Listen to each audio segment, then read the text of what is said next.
তো আজকে আমি চলে এসেছি লেওড়াপুরের বিজয়জুলা গ্রামে। এই গ্রামে শুনেছি নাকি বিরাট বড় একটা গর্ত দেখা গিয়েছে। তো সেই গর্তটা দেখাতে আমি ফার্স্ট সিজন নিউজ থেকে চলে এসেছি। আমি রিপোর্টার লেলাচোদা, ক্যামেরাম্যান কেলাচোদার সাথে। ভাই এখানে এত বড় গর্ত কিভাবে হলো? তাই তো মানা, কার আছে এত বড়? মান তবে বাড়াম, মানে তো স্ট্যামিনা আছে ভালো।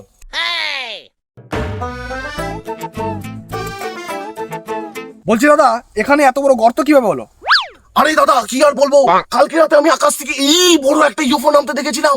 দিয়ে দরজাটা হঠাৎ করে খুলে গেল, তারপরে ভিতর থেকে বিরাট বড় আকৃতির একটা দানব বেরিয়ে আসলো। আমার মনে হয় মানা এই গর্তটা করেছে। সালা বোকা চোদা, হাট এখান থেকে। মানা সব কোথা থেকে মানা চলে আসে।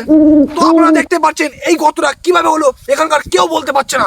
হ্যাঁ এবার বলছি সেদিন রাতে কি কি হয়েছিল। হ্যাঁ বলো। সেদিন রাতে একটা না চারটে দানব নেমেছিল। তাদের নামগুলো ছিল মধু, খুদু, জাদু, তাহলে আরেকটা? আরেকটা নাম কানে কানে, দুদু। মাথা